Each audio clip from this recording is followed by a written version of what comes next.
तो अस्सलाम वालेकुम my YouTube family, I hope you are doing well.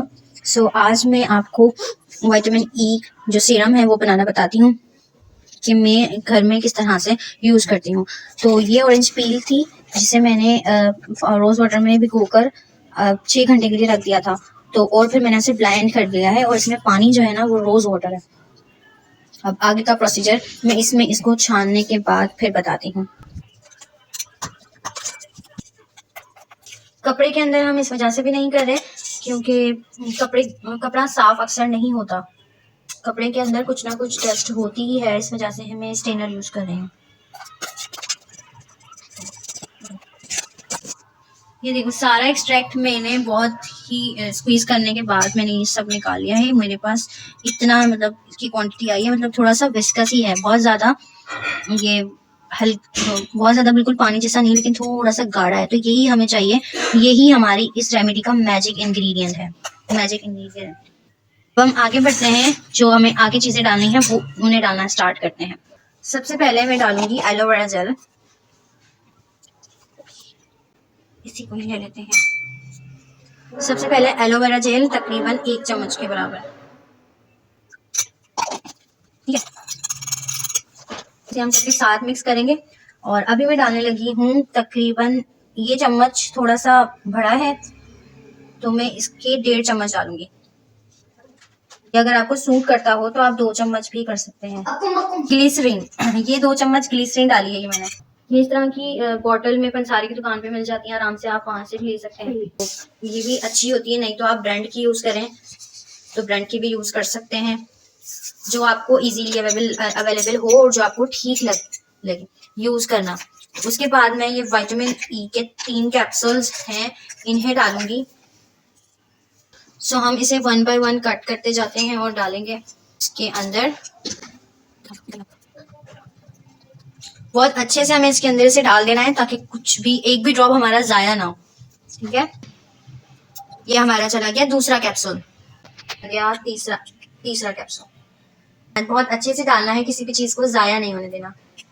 और इसमें अगर आप लोगों को सूट करता हो ऑयल, अगर गर्मियों में, जो सर्दियों के दौरान ही ज्यादातर ये हम बना के यूज करते हैं, सर्दियों में हमारे जितने भी एक्टिव इंग्रेडिएंट्स होते हैं वो हम यूज नहीं कर सकते, इसलिए हम ज्यादातर लोग और मोस्टली मैं भी विटामिन ई जो सीरम जो है वो मैं भी ज्यादातर सर्दियों में ही यूज करती हूँ। इसलिए मुझे तो ये सूट करता है। अगर आप लोगों को ना सूट करता हो तो आप इसे स्किप भी कर सकते हैं। तो मैं इसे 1 table spoon of olive oil भी इसमें ऐड कर दूंगी। अगर आप चाहें तो कोकोनट ऑयल भी यूज कर सकते हैं, वो भी बहुत अच्छा होता है स्किन के लिए। अब इसे बहुत अच्छे से मिक्स कर देना है, बहुत अच्छे से, थोड़ी मेहनत लगेगी लेकिन इसके जो पार्टिकल्स है ना इस जूस के साथ मिक्स हो जाने चाहिए, अलग से नजर ना आए। और जब आप यूज करने लगे इसे, इस रेमेडी को, इस सिरम को, तो फिर आपने ध्यान रखना है कि पहले आपने उस बॉटल को अच्छे से मिक्स करना है और फिर उसके बाद ही आपने इसे यूज करना है। तो यहाँ पर मैंने इसे मिक्स कर लिया है। अब यहाँ पर जो है ना, मैंने ये बॉटल, मेरे पास ये सीरम पहले था लेकिन ये खत्म हो चुका है। इसकी बॉटल को मैंने अच्छे से साफ कर और इसे मैं रीयूज कर रही हूँ। तो मैं कोशिश कर रही हूँ कि इसमें मैं अपना सारा जो सीरम है वो इसमें डालने के बाद फिर मैं आपको दिखाती हूँ, शेक करके यूज करके भी बताती हूँ आपको। फोन से डाल रही थी तो मेरे लिए बहुत मुश्किल लग रहा था, तो मैंने इसका ड्रॉपर ही यूज किया है। मेरी मामा ने मुझे आइडिया दिया कि इसका ड्रॉपर यूज करके तुम इस तरह भर सकती हो, और वाकई बहुत आसानी से भरा जा रहा है इस तरह से। थोड़ा सा देर लगेगी लेकिन जाया भी नहीं होगा और काम भी हो जाएगा हमारा बहुत अच्छे से। हमें जल्दी तो है नहीं, जल्दी का काम तो होता ही शैतान का, और हम लोग आहिस्ता आहिस्ता काम करेंगे। तो मैं ये भर लूँ फिर आपसे मिलती हूँ। फुल हो गया है, अब इससे ज्यादा भरूंगी तो निकल जाएगा। तो ये हमारा दी ऑर्डिनरी का विटामिन ई सीरम, खैर ये तो मैंने होममेड बनाया है और बाकी ये हमारा जो है ना बच गया है। तो मैं इसको किसी दूसरे कंटेनर में शिफ्ट कर दूंगी। बॉटल मुझे छोटी पड़ गई थी तो मेरा ये सीरम भी बिल्कुल ही लास्ट पे था, तो मैंने वो इसमें ट्रांसफर कर दिया और इसे इसमें भर दिया। सारा सीरम मेरा इसमें आ गया, विटामिन ई कैप का सारा सीरम इसमें आ गया। इधर हाथ रखो, ये देखो मेरी मामा के हाथ कितने ड्राई हैं, तो मैंने कैमरे में ही नोट किया। तो मैं अब ये इस मामा को लगा के चेक करवाती हूँ।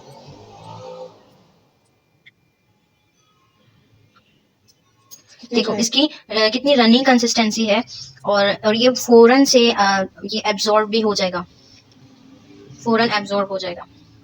और आप चेक कर सकते हैं शाइन,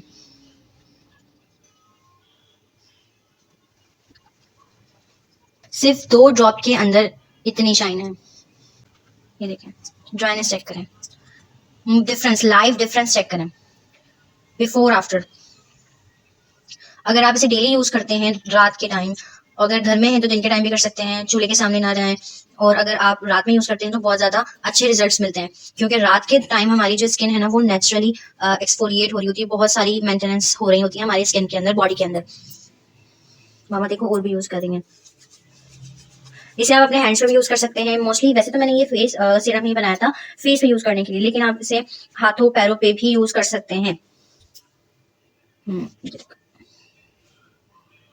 ठीक है, जब हो गया ना, अच्छा बन गया। वैसे तो इसकी शेल्फ लाइफ इतनी नहीं होगी क्योंकि हमने ओरिजिनल चीज यूज की है, तो आपको इसको फ्रिज में रखना पड़ेगा, लेकिन मैं इसको प्रिजर्व करने के लिए एक बहुत ही मैजिकल सा एक केमिकल यूज करती हूँ। किसी भी चीज को अगर हमें प्रिजर्व करना होता है तो ये केमिकल हम यूज करते हैं, जिससे अगर आप फ्रिज में भी ना रखें, अगर बाहर भी रखें, तो ये केमिकल की वजह से कोई वो चीज आपकी खराब नहीं होती। अगर आप बाहर रखें, उसकी शेल्फ लाइफ बहुत अच्छी हो जाती है, बहुत बढ़ जाती है। इसका बहुत अच्छा फायदा और इसकी कोई साइड इफेक्ट्स नहीं है। अगर आप चाहते हैं कि मैं आपको ये केमिकल के बारे में बताऊं तो मुझे फॉलो करें और सब्सक्राइब करें, और इसके अलावा मुझे कमेंट में बताइएगा केमिकल लिखकर, प्रिजर्वेटिव केमिकल लिखकर, तो मैं आपको इसकी तमाम डिटेल्स भी बताऊंगी। तो मैं इसको आप इस तरह से मस लीजिए, इस तरह से इसको शेक कर लूंगी ताकि हमारा जो केमिकल जिसमें हमने पाउडर केमिकल डाला है वो अच्छे से मिक्स हो जाए अच्छे से। और अब ये हमारा जो है विटामिन सी फेस सीरम बनके कंप्लीटली रेडी है, जो कि हम अगर हम बाहर भी रखें तो हमें कोई प्रॉब्लम नहीं होने वाली है, क्योंकि इसकी शेल्फ लाइफ बढ़ चुकी है, क्योंकि इसमें हमने एक मैजिकल इंग्रेडिएंट ऐड भी कर दिया है। सो स्टे ट्यून, अल्लाह हाफिज।